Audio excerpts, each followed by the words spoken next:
जय श्रीमन नारायण।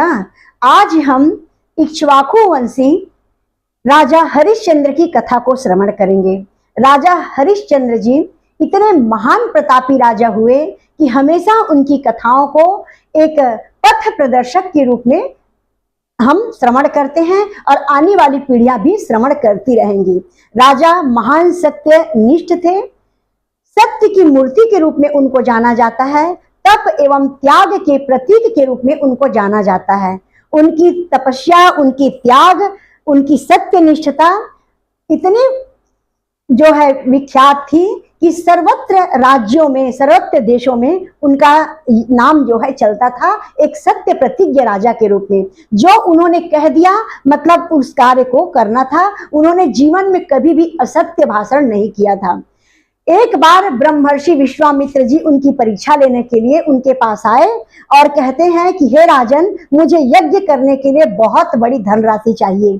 इस पर राजा ने कहा कि हे महर्षि, आपको जितनी भी धनराशि चाहिए, आपको जितनी भी धनराशि चाहिए वो सारी धनराशि आप राज्य से ले सकते हैं। यह राज्य कोष आपका ही तो है, ऐसा उन्होंने कहा। यह राजा का कोष केवल मेरा नहीं है, यह समस्त प्रजाओं का है, यह ऋषि मुनियों का है, यह सब आपका ही तो है। जितना भी आपको चाहिए आप राज्य कोष से ले सकते हैं, ऐसा उन्होंने वचन दे दिया। अब ब्रह्मर्षि बार बार आते और यज्ञ के लिए कम पड़ रहा है धनराशि, ऐसा कह करके इतने बार ले गए कि राजा का राज्य कोष खाली हो जाता है। जब राजा का राज्य कोष खाली हो गया, पुनः ब्रह्मर्षि आते हैं विश्वामित्र जी। इस बार उन्होंने क्या किया, अपनी जितनी भी चल अचल संपत्ति को दे दिया। यहाँ तक कि जो वस्त्र मुकुट पहने थे उनको उतार करके दे देते हैं। रानी ने जो कुछ भी गहने श्रृंगार किए थे उनको उतार करके दे दिए। पुत्र के जो भी गहने थे सबको उतार करके दे देते हैं और एक साधारण वस्त्र को पहन करके, जो उनकी रानी थी सत्यवती, उनके पुत्र थे रोहित, ये साधारण वस्त्र पहन करके वन की ओर चले जाते हैं और राज्य पाठ को छोड़ करके अब वो वन में तपस्या करने के लिए चले गए, वन में जीवन जीने के लिए चले गए। कुछ दिन वनों में रह करके आजीविका के साधन खोजने के लिए शहरों की ओर जाते हैं और वनों को पार करते हुए, अन्य राज्यों को पार करते हुए वो काशी चले जाते हैं और काशी में जा करके अपने आजीविका के साधन खोजने लगे। जब कहीं भी उनको नहीं मिलता है कोई प्रकार का काम, जब कोई काम नहीं मिला, तब वो चले गए काशी के शमशान घाट में और शमशान घाट में जाकर के अपने आप को बेच देते हैं। आज धर्म के लिए राजा हरिश्चंद्र जी ने अपने आप को बेच दिया है और अपने आप को बेच करके वहां के जो चांडाल थे, डोम थे, उनके हाथों में सेवक बन जाते हैं और उनकी सेवा का कार्य करने लग गए। आज स्वयं चांडाल बन जाते हैं, वहां का कर वसूली करने लगे। जब शमशान में कोई भी शव आता तब उसके लिए पहले कर पटाया जाता था, उसके बाद जो है शव को दाह संस्कार किया जाता था। वो कर को वसूलते और उसके बाद उस शव को दाह संस्कार करते, ऐसा काम उन्होंने अपना लिया। आज अपने आप को बेच करके धर्म के लिए और जो है ऋषि मुनियों के सम्मान के लिए, अपने पूर्वजों के बनाए हुए जो विधि परंपराएं हैं उस परंपरा को निभाने के लिए उन्होंने आज अपने आप को डोम के हाथों में बेच देते हैं, चंडाल के हाथों में उन्होंने बेच दिया। इधर रानी क्या करती है, अपने पुत्र को लेकर के घर घर जाकर के पूछने लगे कि मुझे कोई काम दे दीजिए, मुझे काम चाहिए, मुझे काम चाहिए। वहां पर किसी ने उनको पहचाना नहीं। एक साधारण स्त्री जान करके, पुत्र जान करके एक ब्राह्मणी ने उनको काम दिया है।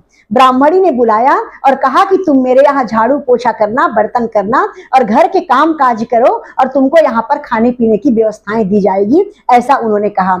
अब रानी जो है एक ब्राह्मण के यहाँ नौकरानी बन जाती है और ब्राह्मण परिवार की सेवा करने लग गई। वहां का झाड़ू पोछा करती, बर्तन करती, वहां का भोजन प्रसादी बनाती, इस प्रकार से अपने जीवन को व्यतीत करने लगी। रोहित क्या करते थे, लकड़ी चुनने के लिए वन जाते थे, जंगल चले जाते थे और सूखी हुई लकड़ियों को बीन करके अपनी माता जी के खाना बनाने के लिए ले करके आया करते थे। वहां से जो उनको धनराशि मिलती थी ब्राह्मणी के यहाँ से, वहां से वो अन्न आदि खरीदते और दोनों जो है माता एवं पुत्र मिल करके जो भी भोजन प्रसादी बन जाता उसको रोज वो दोनों पाया करते थे मिल करके। इस प्रकार उनका जो है जीवन यापन होने लगा। इधर विश्वामित्र ने कहा अब इनकी कौन सी परीक्षा लिया जाए। आज भगवान भी देख रहे हैं, ब्रह्मा जी देख रहे हैं, सारे देवतागण देखने लगे कि अब इनकी जो सत्यनिष्ठा की परीक्षा, इनकी जो वचनबद्धता की परीक्षा, इनके धर्म की परीक्षा अब कैसे लिया जाना चाहिए। तब उन्होंने क्या किया,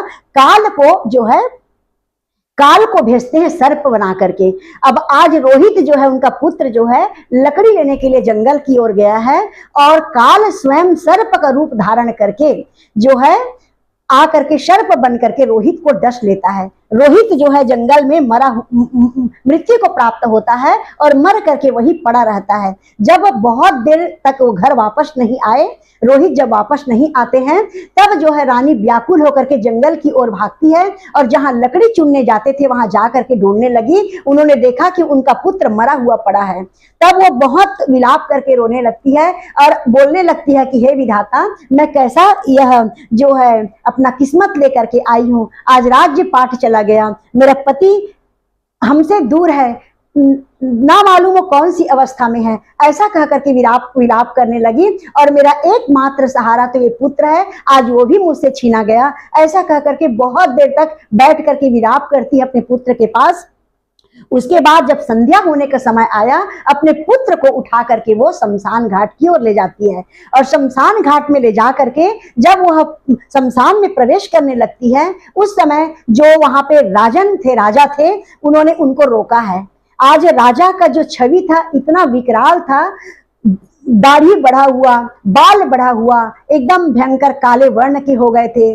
पूरे दिन भर शव को दाह संस्कार करने आदि में उनका जो ना नहाना होता था ना कुछ भी नहीं, डोम के जैसा उनका कार्य था। जो राजा ठाट बाट के साथ रहते थे, आज वो सारे नित्य कर्म को छोड़ करके केवल शव को जलाना, कर वसूल करना, शव को जलाना, यही उनका काम हो गया था। उनका वेशभूषा कोई भी देख करके नहीं जानता कि ये अयोध्या का राजा है, ऐसा कह करके कोई जान नहीं सकता था। आज रानी स्वयं नहीं पहचानी और रानी भी ऐसी दुर्दशा अवस्था में थी, पुत्र भी इतने बुरे अवस्था में थे कि राजा भी उन्हें देख करके नहीं पहचान पाते हैं। उन्होंने कहा कि पहले, राजन बोले कि पहले आप कर वसूल करिए, फिर आप जो है शमशान में प्रवेश करिए। आज रानी बोलती है कि हे चांडाल, हे सेवक, मैं तो यहाँ पर अपने पुत्र को लेकर के आई हूँ, लेकिन मेरे पास यहाँ कुछ भी नहीं है, न मेरे पास धन है, न संपत्ति है, कुछ भी नहीं है मुझे देने के लिए। आप मेरे पुत्र को किसी भी प्रकार से दया करके आप इसे जला दीजिए, इसका दाह संस्कार कर दीजिए। ऐसा कह करके वो हाथ जोड़ने लगती है और विलाप करने लगती है। इस पर जो है वो जो राजन थे, उन्होंने कहा कि मैं तो यहाँ पर सेवा का काम करता हूँ और किसी भी प्रकार से धर्म के विरुद्ध कार्य में नहीं कर सकता। मैं पहले कर लेता हूँ और कर के बाद ही किसी भी जो शव को वह दाह संस्कार करता हूँ। इसका मैंने जो है काम ले रखा है और इस काम के बदले मुझे जो मिलता है उसमें मेरी आजीविका चलती है। ऐसा उन्होंने रानी से कहा। आज रानी विलाप करके रोने लगती है, हे विधाता, मैं आज इतने बड़े राजकुल में पैदा हुई, आज अयोध्या की महारानी बनी, वहां से ऐसी किस्मत पाई कि आज मैं दर दर भटकने लगी, नौकरानी का जीवन जीने लगी। आज मेरा पुत्र को सांप ने काट लिया है और मेरा पति भी मुझसे दूर है, क्या पता किस अवस्था में है, और आज मैं इस अवस्था में मेरा पुत्र पड़ा हुआ है, मैं क्या करूं कह करके आज रानी विलाप करके रोने लगती है। उनके विलाप को सुन करके जो है राजा पहचान गए कि ये मेरी धर्म पत्नी है, यह मेरी महारानी सत्यवती है, यह कह करके जान गए और उन्होंने जो है महारानी कह करके स्वयं रोने लग जाते हैं और इतने जो है भावुक हो गए कि उनके आंखों से आंसू आने लगा और सत्यवती को जो बैठी हुई थी रोती हुई, उनको उठा करके खुद सीने से लगाकर रो उठते हैं। इतने में डोम भी आ गए, लेकिन परमात्मा के जो आदेश से डोम ने कुछ भी नहीं कहा, अपने मौन रहते हैं। जो मुख्य मालिक थे वो भी आ जाते हैं। उन्होंने इस कारुणिक दृश्य को देखा, लेकिन जो नियम का विधान था, ऐसा भगवान उनके मुख में जो है एक प्रकार से ताला जड़ दिए थे कि डोम ने भी कुछ भी नहीं कहा और चुप मौन होकर के इस दृश्य को देखने लग गए। आज रानी और राजा दोनों अपने सीने में लगाकर रो रहे हैं, परंतु राजा ने दूर करते हुए कहा कि हे रानी, यहाँ पर तो मैं मात्र सेवक हूँ, यहाँ पर मेरा धर्म है, कर लेना, आपको तो कर देना ही पड़ेगा, ऐसा उन्होंने कहा। तब रानी बोलती हैं कि हे राजन, मेरे पास कुछ भी नहीं है, मेरा मात्र एक सतीत्व, मेरा एक नारी का जो सम्मान है, जो नारी का सौंदर्य का प्रतीक है, जो नारी के सम्मान का प्रतीक है और जो नारी के सौभाग्य का प्रतीक है, उसे मैं आपको समर्पित करती हूँ। कृपया इसे ही मेरा कर समझ करके स्वीकार कर लीजिएगा। ऐसा कहते हुए वहीं पर एक हथियार पड़ा हुआ था, उससे अपने जूड़ा को खोलती है, अपने बालों को खोली और बालों को काट करके वहां कर के रूप में राजा को समर्पित कर देती है। यह जो है महादान हो गया, महा कार्य हो गया एक स्त्री के लिए अपने सौभाग्य को दान कर देना। पहले की स्त्रियां जब तक विधवा नहीं होती थी बाल को काटती नहीं थी।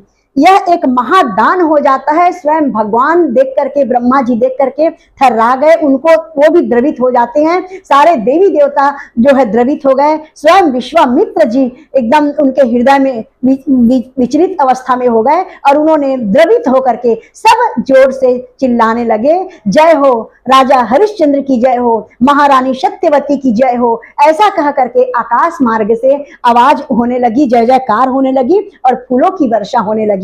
आज राजा और रानी के ऊपर देवताओं ने फूलों की वर्षा की और उनकी जय जयकार करने लगे। यह एक स्त्री की मर्यादा की पराकाष्ठा है, धर्म की पराकाष्ठा है। उन्होंने अपनी मर्यादा जिसमें स्त्री समाहित है, एक अपने लज्जा को, अपने सौभाग्य को और अपने स्त्री की जो सौंदर्य का प्रतीक है उसको दान दे करके महाधर्म का कार्य करती हैं। उन्होंने अपने धर्म को पूर्ण किया है। स्त्री होकर के उन्होंने भी अपने धर्म को पूर्ण किया। धर्म का जो प्रतीक है उसको दे करके, कर दे करके अपने धर्म को पूर्ण करती हैं। उन्होंने कर दिया, चाहे कर्म के रूप में पैसा ना दे करके उसके बदले में उन्होंने कुछ ऐसा चीज दिया जो एक स्त्री के सम्मान का प्रतीक था, उसे दे करके हाथ जोड़ लेती हैं कि आप इसे ही मेरा कर समझिए राजन। ऐसा कह करके रोने लगती हैं। जब रानी के इस भाव को देखते हैं राजा तो स्वयं भी द्रवित हो जाते हैं और रोने लग गए, क्योंकि उन्होंने अपने आप को सर्वस्व दान कर दिया है। आज वो बोलती हैं कि आज मेरा कोई भी नहीं है, पति भी नहीं है, ऐसा कह करके अपने बालों को काट करके दे दी। मतलब आज मैं बिल्कुल साध्वी बन चुकी हूँ, आज मैं एक योगी बन चुकी हूँ। इस प्रकार से उन्होंने कहा मेरा कुछ नहीं है, न धन है न दौलत है, यही जो कुछ नारी का सम्मान है उसे आप लीजिए। जब ऐसा कह करके उन्होंने अपने बाल को काट करके दे देती हैं, अपने जूड़ा खोल देती हैं, आज सारे देवी देवता जय जयकार करने लग जाते हैं। आज भगवान बोले, विश्वामित्र जी बोले कि हे राजन, यह मात्र हमारी परीक्षा थी, आपका राज्य पाठ वैसे ही सुरक्षित रखा हुआ है। आप जा करके, आप तीनों जाइए और जा करके अपने राज्य पाठ का सुख भोग करिए। ऐसा आज ब्रह्मा जी बोलते हैं, विश्वामित्र जी बोलते हैं और सारे देवी देवता जो आकाश मार्ग में खड़े थे उन्होंने उनकी जय जयकार करते हुए उनको अपने राज्य में जाने के लिए कहा। आज राजा रानी प्रसन्न हो गए। आज उनके धर्म की जीत होती है, उनकी सत्य निष्ठा की जीत होती है। और जो है तीनों, आज रोहित भी उठ गए, उस समय रोहित भी उड़ जाते हैं, देवताओं ने उनको भी जगा दिया है। आज रोहित भी उठ गए और तीनों मिलकर के राज्य की ओर प्रवेश करते हैं। अयोध्या आ गए। अयोध्या आए, जब उन्होंने देखा कि हमारे राजा रानी वापस आ गए, अयोध्या वासी इतने प्रसन्न हो जाते हैं कि ढोल नगाड़े बजने लगे। आज वहां दीपावली मनाई जाने लगी और इतने सुंदर उत्सव मनाने लगे जैसे राम आ गए हो। जैसे राम के समय में जो ढोल नगाड़े बजे और दीपक जले, आज अयोध्या वासी उसी तरीके से राजा हरिश्चंद्र और माता सत्यवती, महारानी सत्यवती का और रोहित का जो है स्वागत सत्कार किया है। बहुत काल तक राज्य पाठ करने के बाद जो हरिश्चंद्र है उनकी स्वर्ग जाने की जब समय आई, तब स्वयं जो है इंद्रदेव आते हैं और उन्होंने कहा कि हे हरिश्चंद्र जी, अब चलिए, आप स्वर्ग जाने का आपका समय आ गया है। इस पर राजा हरिश्चंद्र बोलते हैं कि मेरे बगैर मेरी प्रजा अधूरी है, मेरे बगैर तो वो स्वर्ग भी नहीं जाएंगे, ऐसा उन्होंने कहा। इस पर जो है इंद्र समझ जाते हैं कि राजा क्या कहना चाहते हैं। समस्त प्रजाओं को लेते हुए और राजा रानी को लेते हुए जो है इंद्र जो है सबको स्वर्ग ले गए। इस प्रकार से यह राजा हरिश्चंद्र की कथा है, परंतु उनकी पीढ़ी वंश बची रहती है। उन्हीं में आगे जाकर के जो है रघु, अज रघु ये सब आते हैं। सगर आए, अज आते हैं, रघु आते हैं। दशरथ जी का जन्म हुआ और राम जी का जन्म होता है, यह उनके पूर्वज हैं। प्रेम से बोलिए जय श्रीमन नारायण।